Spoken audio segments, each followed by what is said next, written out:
data accuracy and tools for implementing it. And the moderator of this panel will be our CEO of the .LV registry, Katrīna, Iveta, the head of NIC.LV Policy Development and Strategy Group, Laura from DOM.REG.LT, the LT registry lawyer, Helen, that we already saw on stage from .EU registry, and Asta from URID.EU registry, support and operations manager. Please come on the stage and welcome.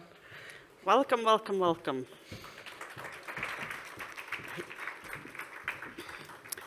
Thank you very much for joining us today for another interesting panel discussion. We have, I'll sit here, thank you very much.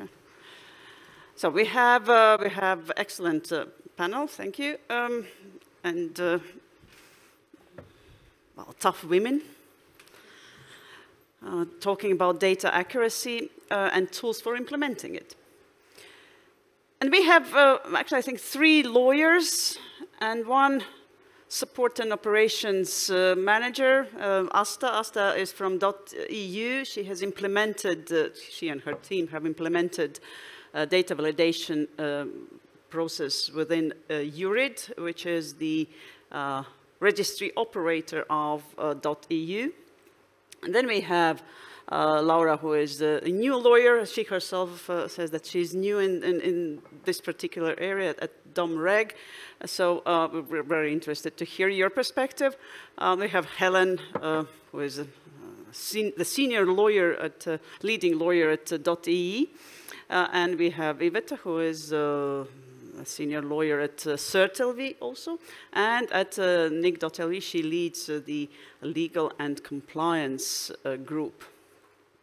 But before we go into the details of our discussion, let me just give you a very, very brief introduction on what we're talking about today. So, and that's NIS2, specifically Article 28, Database of Domain Name Registration Data. As you can see, the directive asks us to,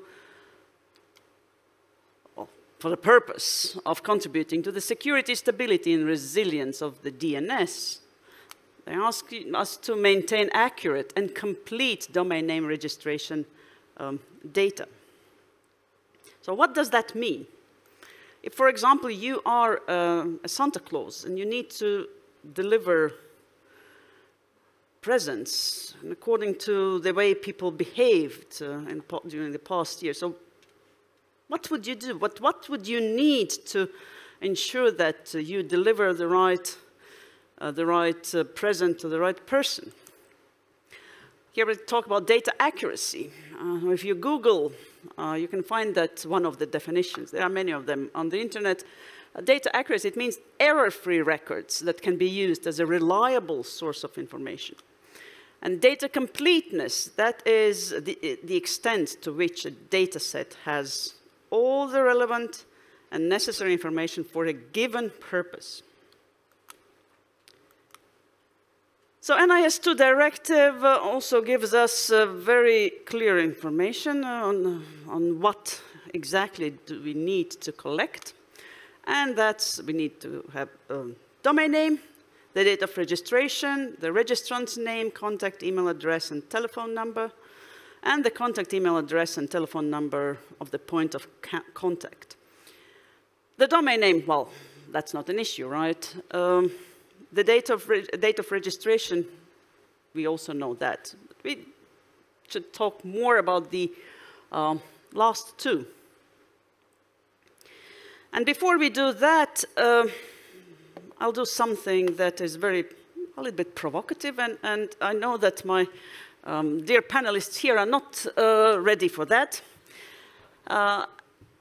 You know that if you ask a lawyer, and we have 3 lawyers here, if you ask a lawyer to give you a very short answer, the shortest one you can expect is what? You know, it depends. Yes, it depends. But I would like to ask our distinguished panelists today to give me a shorter answer, yes or no, preferably. Yes or no to the questions I will ask you now, and then we will move forward to exploring and digging deeper into each of those questions. So, are you ready for the challenge? And we'll see if you'll see lawyers suffering. Yeah, exactly. Yeah. So, is the data quality and accuracy a challenge for your registry? Use those mics and yeah. Short answers. Iveta, I see already you're yes. Oh, it's active. A spark in my eye. I would say yes and no.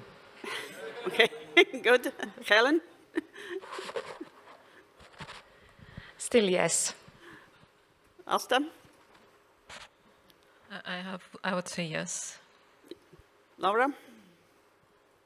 Also yes, for all of us. Thank you. Don't put your mic down. Is it expensive in terms of financial and human resources to ensure data accuracy and validation? No, I have not calculated. No? And you have, I don't know. Okay. I have to say yes, it is expensive because... Oh, no. Yes. And yes from LV as well. Oh, good. No, we're getting better and better at that. Okay. Is it possible to improve data accuracy? Always. Yes. Thank you. Yes. Maybe. Can registries and registrars work together to validate the data? Can registries and registrars work together to validate the data? I guess yes. And we already do that. Leave that for later. Yes, they can. Yes, I would say so. Laura? We must. We must. Okay, good. Does the data accuracy requirement contribute to the security, stability, and resilience of the DNS? One word. No one would hope. Asta? It depends. Oh, you're cheating. I would say no. Yeah, I would be on a no side. Okay. Good. Thank you. Thank you very much for being honest and being up for the challenge. And now we'll go deeper into, well, basically almost all of these questions. So, how, well, are you, well, they're already established that. So, so what is the main struggle in your registry? Maybe you know also a little bit about registrars. What the main struggle with data quality and data accuracy? So who would like to start? I can probably start because thank you for having me. We are, yeah, I think our main struggle is the diversity of our clients because we're working with 27 member states and we are validating accuracy of data from all European Union. And that is the main struggle because there is no, at the moment, no validation method that can verify end users in all EU countries.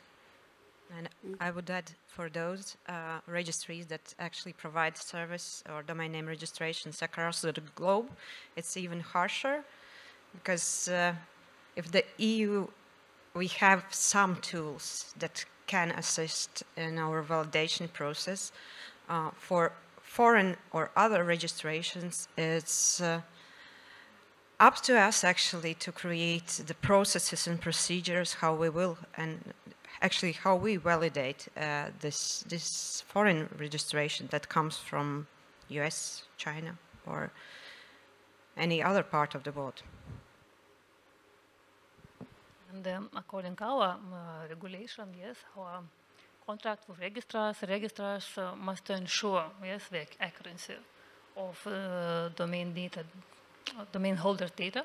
But we had Donald Duck, or my name doesn't matter, or just human mistakes, so the data doesn't ensure as we wanted.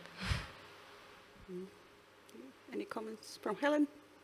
Yes, about the data accuracy, you saw yesterday, and you have heard like in Estonia, we are using this ID card and electronic identification. So I would say like from a legal side that we have good practices on place, but it doesn't guarantee us that our data is still like accurate. But I would like to just stress out that those practices are working for us, and in general we see that our data is really of course, the measures and the protocols we are doing, we are once we are controlling our email addresses and telephone number, and so on. So those practices are on place. So I would say that, yeah, but this is still a problem, to maintain and to control and to see if it's everything correct. And still this ID card is only about Estonians, but we still have 10% foreign registrars. So this is again another question you always have to see. And another protocol which is on place is about we are controlling them through the bank transfer. So, but registrars need to look whether the registrant who pays and buys the domain name has the same bank account name. So this is one procedure which is on place. It's not perfect, and we're working to have new solutions. Yeah. And I remember when you implemented this Estonian ID card requirement for your registrants, I think it wasn't so easy in the beginning. So it took some time. It took some time not only to implement it, but also to convince people that that's a good idea and they have to use it. But now that you have implemented it, probably it is definitely easier for you now. But still, I have a question. So what are the costs? What are the costs of this daily struggle to ensure data accuracy?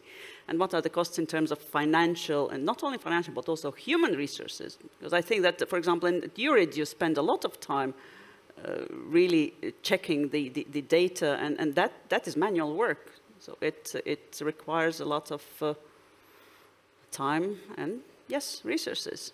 Any comments on that? I can start. We have always cared for our registrants' data. And at the beginning, it was entirely manual process where we had at least 3 full-time employees checking manually completeness of the data and the data accuracy against public databases. It has evolved, and gradually it has evolved in a way that it has become more automated process where we use third-party services. But that means that we have to integrate those services within our registry infrastructure. And so we need our tech team to work on develop automation tools to integrate these third-party services and to maintain them. So now it is, we have even more people engaged in ensuring data accuracy than before. We are devoting even more time to maintain this process. And then I can just add that also the third-party services, they are different. There are public databases, and that's great, but they do not cover everything we need. So we also have to look into third-party services that are commercial services. And they are great as well. So there is a mix of tools that we use, actually, to have these validations that currently we have. Thank you. I can continue maybe. For us, since .eu has an obligation of eligibility criteria, we started data accuracy checks almost from the beginning of .eu. I could see that it's divided into 3 steps. We have a detection, processing, and validation. And all these 3 steps includes human interaction, maybe not so much the first ones, because we have a system developed on IE-based system that detects or potentially abusive domain names. Then we have another way of detecting abusive domain names for daily checks. We concentrate currently only on the new registrations. our validation platform is as well partially automated. So from human perspective, I think that the highest cost is on support during the validation process, because we currently have 6 different validation methods. They do not apply to all end users, depending on which country they are coming from. And they just sometimes can get lost in validation methods. And this is what we would really like to help them to actually to have a reliable validation method that could validate all data points of the request of the data. Because with NIS2, there is a data points that you should be validating, but there is no validation method that can actually validate them all. And this is, I think, where the struggle is, and the cost, as we were talking about, the cost is maintaining all 3 steps, and as well at the 3rd step, you have external providers that you have to rely on, that their methods that we are using are actually working. Mm-hmm. We also have like these validation processes on place, and most of them, I would say, are automated. So there are not much like human and manual like things in place. Like there is like not much need for that, but still we are looking to have like new validation processes. We have developed EEID for the platform to have like bring together different methods of strong identification, and we are now looking on the Verif, and we want to apply like FIDO ID. So this is something new. So this is always a cost for a registry, you know, to make this kind of like looking, analyzation, what's the good for us, what's not. So there is always work behind it. But I would say that the more you automate it, the easier it gets. I will be shorter. As I said, when I haven't calculated the exact cost of validation, yes, of verification of data, it's more not financial, but human resources, because it takes time. But in future, it will come with bigger financial cost, because it comes with new technical verification tools, and yes, it will be more expensive. Yeah, it will be, definitely. And if it's expensive for registries, it's expensive for registrars as well. So you have to account for those costs, right? And as to something that you said that you have a process of identifying potentially abusive domain names. But the NIS.LV directive doesn't talk about potential abusive domain names. It talks about all the domain names. And now I'm happy that we have only 140,000 of them. But you have more than 3 million. So if you will have to extrapolate it, so how scalable is the solution that you currently use? Yeah, I just we were theoretically calculating that if we would have to maintain the accuracy and check each domain name every year, so we should check 7, I think, on 27 per minute, 24/7, like 365, constantly. So this is even if we would be continuing developing and automating our system to maintain the accuracy. I don't know how scalable it is. We cannot, at the moment, I don't know how it's going to be done. If the request will be to check yearly, for example. Any other comments on scalability of your solutions? Will be the biggest problem. Well, because one thing is that when the domain name gets registered, right? But you are required to ensure that name, phone number, and email address is accurate, perhaps at any point in time. And now I keep thinking, yeah, Iveta, I see Actually, already.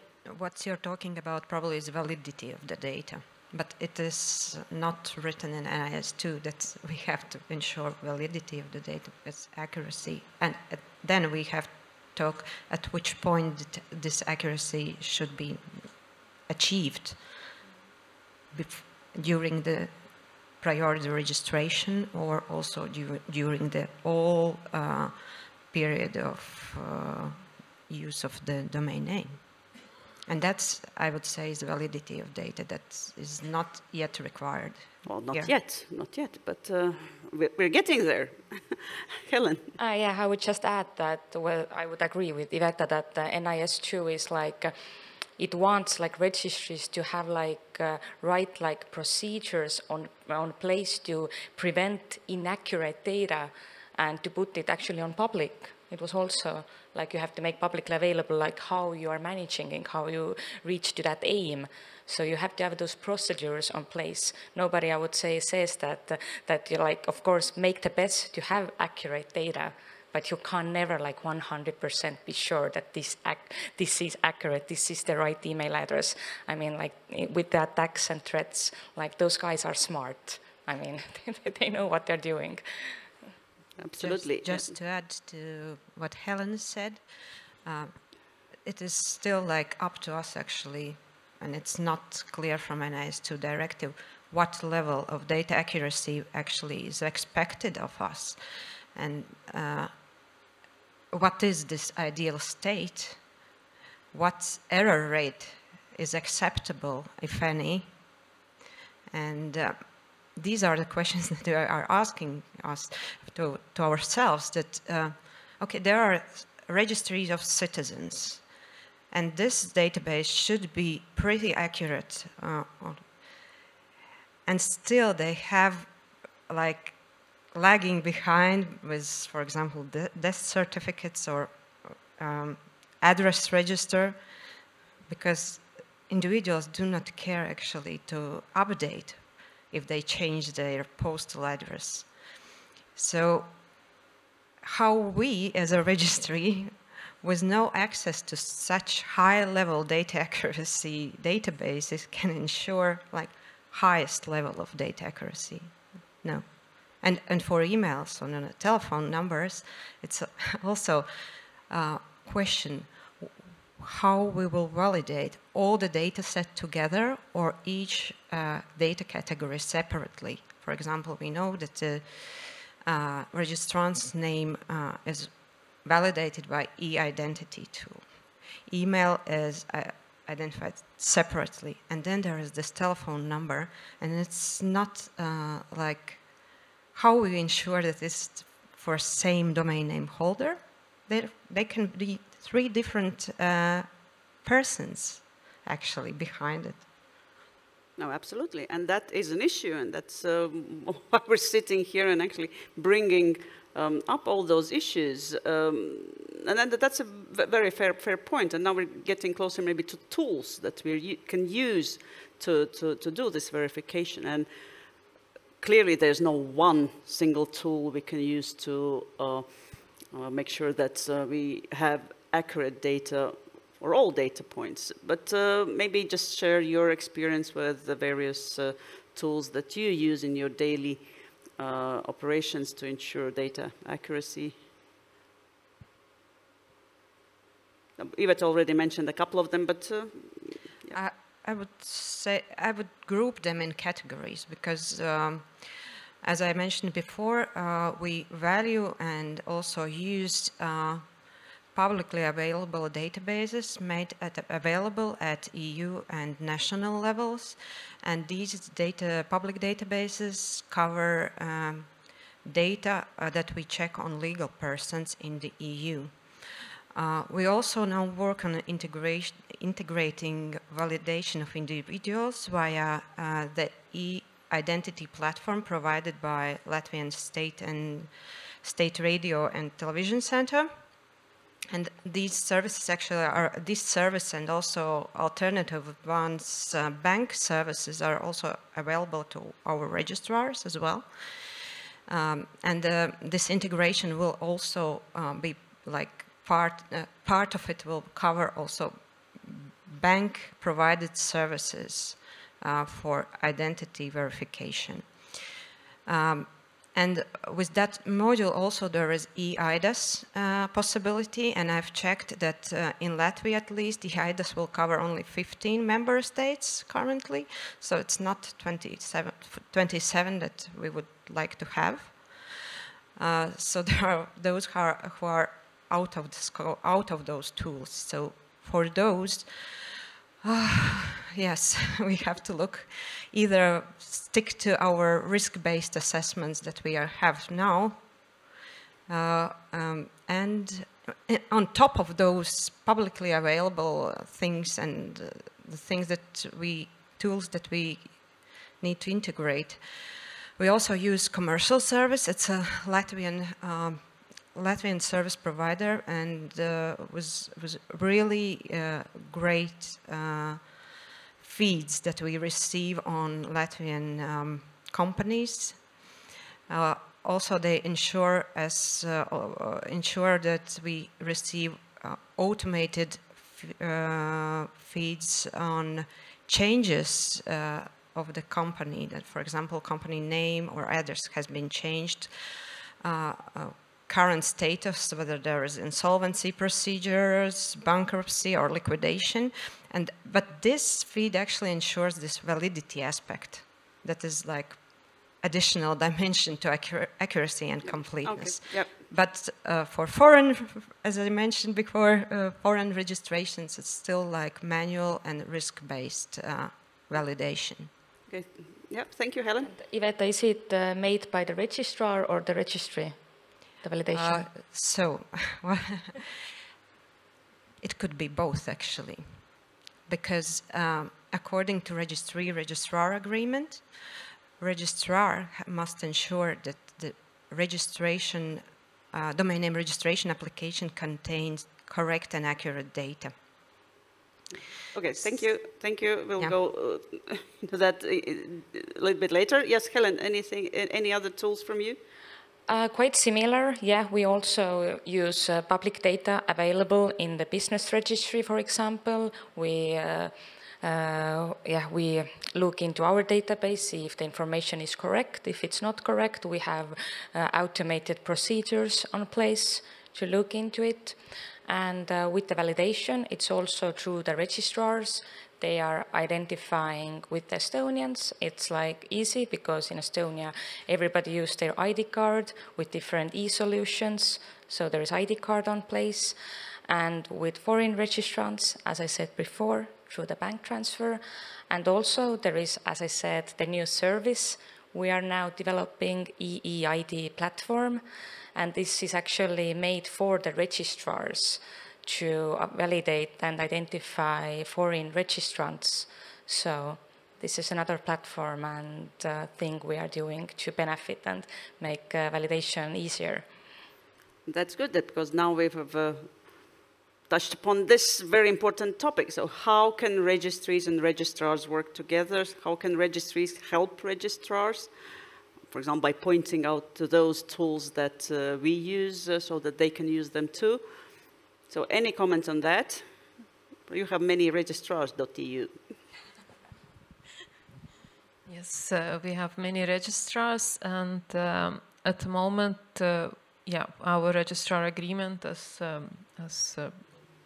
well requires registrars to provide correct and accurate data, and provisions that registrar submits the correct data. We are cooperating, but at the moment the validation process is only done on URIT side. We are informing registrars that the data verification process has started, so they are informed and they can follow the process by receiving email notifications, what happened, if it has been validated successfully, and then as well they see the result of the validation, if it's negative usually, because the domain name gets suspended, which probably is a bit too late in certain way, because they cannot, then the effect of validation is not maybe the one that everyone would like. So I would like to see more cooperation, and I would like to see how we could involve our registrars even more. However, we are, again, as we have a diversity in end users, we have a diversity in registrars, and at the moment we are developing systems for the end users to validate their data and relying on registrars providing us accurate data. Thank you. And Laura, any comments? My colleagues said all, but yes, we must cooperate with our registrars, because it will be another problem. Duplication of data, yes, collection and verification. Registrars ask, domain holders, and we as registry ask, and so why? Why double collection and verification? It's not acceptable for domain holders. We want easier. Yes. That's a good point. We should never forget about the actual customers of ours, right? About the domain name holders. And actually, I think that we have managed to scare some of them, because we've got a question. What are the options for a privacy-focused person to register a domain name without sharing their data with anyone and any organization to prevent any possible data leaks? It is, yeah, I think there is a balance between privacy and security in this case, and also how you enter into agreement. Because in order to have your domain name, you have to enter an agreement. So you cannot sign it anonymously. You have to have your credentials. It's like, yeah. Well, although there are actually privacy proxy services, called, and those persons who want but they to still keep their have privacy. to give some of their data, don't they? Yeah, still there is an entity that keeps the data on registrant, obviously, yes. Just last week when we had the legal meeting in Oslo, we talked about it, that most CERT.LVs doesn't allow proxy services. So I would answer, just don't register a domain name. Good advice. It's not possible other way. Any comments, Asta, Laura? Yes, I said domain is your property. You can try to go to the bank and say, I am nothing, I am nobody, give me money, yes, 1 million, and I am nobody. No, it's, okay, yes. it's and not possible. I just to add, the data publicly is not available. So currently, the WHOIS policies don't they do not require for private individuals to be displayed, and then it's not really, shouldn't be a problem for the end user to provide the data if they purchase a domain name. Yeah, just a comment. As I understood, that person would like to keep the secret or privacy to himself and doesn't want to give any registration data at all to registrant or registrar. So in this case, who is not showing the data of the WHOIS would be like not enough for him. Yeah, most probably, yeah. Katrīna, we have a comment? Oh, we have a comment. Yes, please. Yeah, well, while many CCLDs do not allow proxy services, a lot of resellers can register domain name under them and then register domains for the clients. A lot of them do. That's true, but they still have to know who their clients are. But still, the proxy service provider knows the customer. Not always. They do not validate as much as the registrars as we do. Like a lot of users will use the fake data and often provide even fake documents. So there is an issue, I would say, that from the registry side, there must be a representative of a domain name. Is it a registrar whatsoever, but there must be some data about the domain registrant still. I mean, the data is about the reseller. A lot of resellers put all the domains under their name, but the third person who's buying, who wants to stay private, that data stays private. He can offer the fake data to this reseller. That's the point. Now discussion becomes juicier. So you can give fake data. Well, that definitely does not contribute to security and safety. But okay, yeah, that's very interesting and to have. Yeah. the point is a lot of, I trained the abuse team to validate a lot of data and take down domains. And they often, as I said, send the fake documents they purchased somewhere. That happens a lot. That happens a lot. And so the question is, what happens to those domain names? So They go, our abuse team takes them down. well, okay. If they notice that the data they're providing is fake, like, Yeah. and in regards to this discussion, of course, the CCLDs mostly are within the Europe. You have 10% foreign domainers or something like that. But if you want to grow, you'll have people from China or whatever in the world. That gets much harder to verify. Like, it's much easier to verify European passport to see that it's real and their utility bill or whatever. But someone from India or Pakistan, because they do not even have the passports, they have their special IDs that's only in their language. How are you going to verify that that data is real? Good question. And we have a similar question here in Menti. Is there a way to implement Article 28 in a way that respects the diverse approaches of CC-TLDs while aligning with existing global policies that generic TLDs comply with? Does that matter? Any advice? And we have, another similar question from a large domain registry. How are you planning to verify registrants outside the EU, as many CC-TLDs can be registered by anyone, unlike .eu? Many can be registered unlike .eu, where validation makes more sense and isn't just a check mark. So 2 questions. Any comments from our panelists? We'll think about it. I mean, Fair point.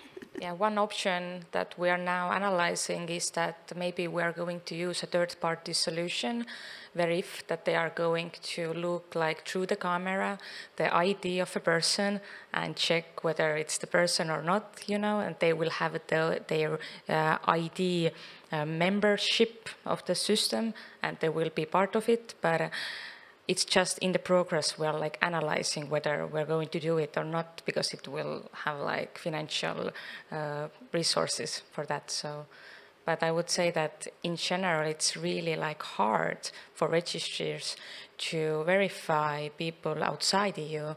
I mean, it's the problem for everybody. As I mentioned before, for us foreigners, that we cannot identify against our databases. We make risk assessment before we actually, and we look for patterns. Basically, you can see that there are registrations that are coming in, and they have these like threat indicators, you would say, and our compliance team basically looks into it and is really creative on how to assess those registrations. But it's like we don't have like set of tools for those. Maybe I just would add that validation is not always, how to say, to validate data, it's not really what we always aiming is to start the process and to stop the abusive registrations. And those, for those we do not even expect to get validation. So this is as well just starting the procedure, offering the methods actually prevents the use of domain name for abusive purposes.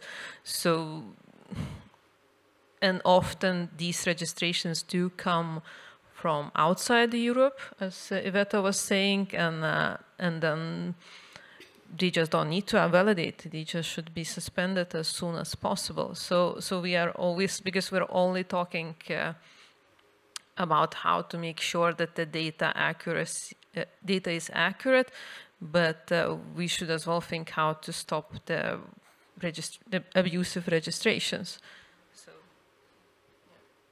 Because NIS2 is all about the abusive registration and to avoid inaccurate data. So. Yes, because we are using the methods and we're using all the process actually to stop abuse. Yeah, and I see we have a comment from the audience. Yeah, Dmitro from Ukraine. When you mentioned the ID verification, right, I know that you act on the presumption that identification document is a physical object, a plastic. Well, in Ukraine, the electronic passports in DIA are fully equivalent to that. And they're in EIDAS framework, or EIDAS, I don't know how to say. And I know they're working now on inter-exchange compatibility with the EU. So I suggest if you ever want to try a third-party country, you should start with Ukraine, because this can complete electronic encrypted data transfer to you, and you can verify the identity. And the signature is the certificate authority verified by Ukrainian Ministry of Digital Transformation. Of course, you can probably reach out to the government, not to me, of course, but the Ukrainian government, and I'm sure they can cooperate with you on that. Because then basically you can verify the authenticity of the document and the identity of the registrant. And I guess we should do the same in Ukraine, but that's another story. That's for us to do. Okay, thank you very much. We're glad you are very working quickly running out of time.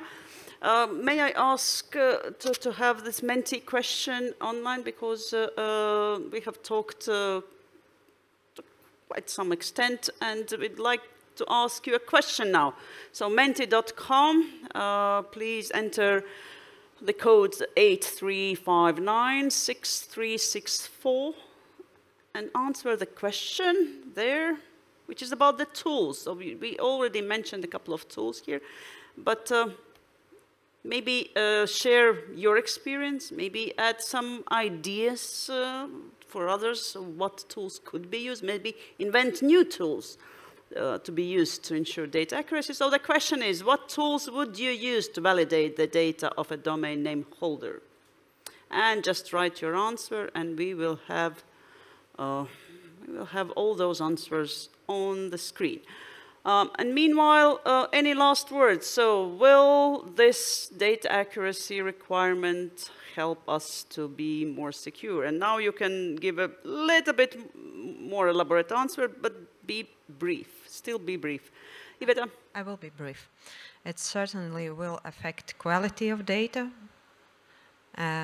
and contribute to overall security. But as mentioned in NIS.2 directive, it should contribute to security, stability, and resilience of DNS. And I'm not so convinced what effect the data accuracy will have on creating more secure, stable, and resilient DNS. Thank you. Helen? Yeah, I would say that data accuracy, like having correct email address or telephone number, it's helpful for the incident report. I mean, and those kind of like collaboration, which NIS2 want to do.